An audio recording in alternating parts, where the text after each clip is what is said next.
So we'll be Retirement Village and aged care co-located on the same site, and we'll be, at the moment we are working to operate under the Retirement Villages Act, and we feel that that model is the best model to give us the flexibility to offer the services that we would like to offer as the environment and the expectations are changing. No simple answer to that. So I'm taking very much a horses for courses. So some demographics will suit the full RAC model or RAD model, and we'll operate part of that village under retirement living. So all our underpinning all our developments is retirement living ILUs, but we are absolutely committed that every one of our developments will have a higher care offering in it, so there's that ongoing care availability. I said keeping that social connection for people as they age without having to relocate is very important. Absolutely, because yes, we've already been with them for a long time to get to this point now, and as we go through the construction process and then start operations, we will be the operator for the next 99 years. So we have taken, although we have to deal with short-term decisions and deal with short-term impacts, everything we do has had a 100-year outlook, not only for the project and ourselves, but our partnership together. Absolutely. It has to be a long-term partnership. You're setting up retirement living. It's not a development where you get a cash grab and exit.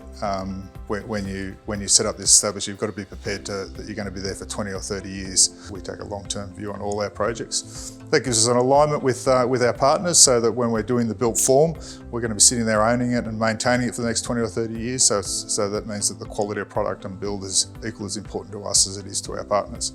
One of the key risks from the bank's point of view is, there's obviously the model of the construction cost and that to build an independent living unit. But one of the key risks that we have to be really satisfied with is the long-term viability of it to operate it. So a partner who is a long-term partner and a skilled operator, we see quite often as a really key component of it meeting our assessment to be a viable project to finance. So if you can't prove to us you've either had the skill yourself, whether you've purchased it somehow to bring it in-house, or you've partnered with a long-term operator, it may not make sense to us as a financial project. So a really key element is experience. There's a lot of history so far, the last 10 years. There have been a lot of examples of what's worked really well and what hasn't worked well. And I think moving forward, there's a lot of learnings that all clubs will take from those experiences to approaching their own projects or their own club assets and memberships. At the beginning, it's most important that the club stays true to its legacy, its history, and its members. And I think if that is really clear with the development partner that they choose to work with, you can develop an outcome, reach an outcome of a co-located independent living or retirement village and care development alongside a club or a brand new club or a refurbished or an expanded club, and still look back and stay true to and respect the 50 or 60 years ago, the original founders of that club. You can carry that spirit through. So the future is they can work together. There's a lot of examples of what not to do and what to do. And as long as the club stay true to the history of their club and their partner understands that, it could be a very, very successful venture that the clubs can take on in the years ahead. Huge opportunity there for clubs.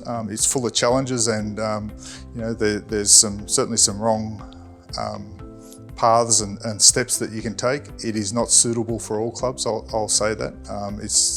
Their sites just won't justify. You need a certain amount of density to make a retirement and care village work. You've got to get a critical mass there to make it work. But I think it's a huge opportunity approached the right way. As I said, I think the most important part is for clubs to do their research and make sure that they choose that partner that's going to be in it for the long term, and understanding they're going to be wed to these people for that long term. So choose a partner that's financially stable and viable, and shares a vision. And really helps the club meet its community goals and being involved, because the whole point of a club is meant to be community, whether that be based on a sports community, whether it be based on bowls, or whether it be based on veterans. And the cohesiveness of it just blends really well for clubs.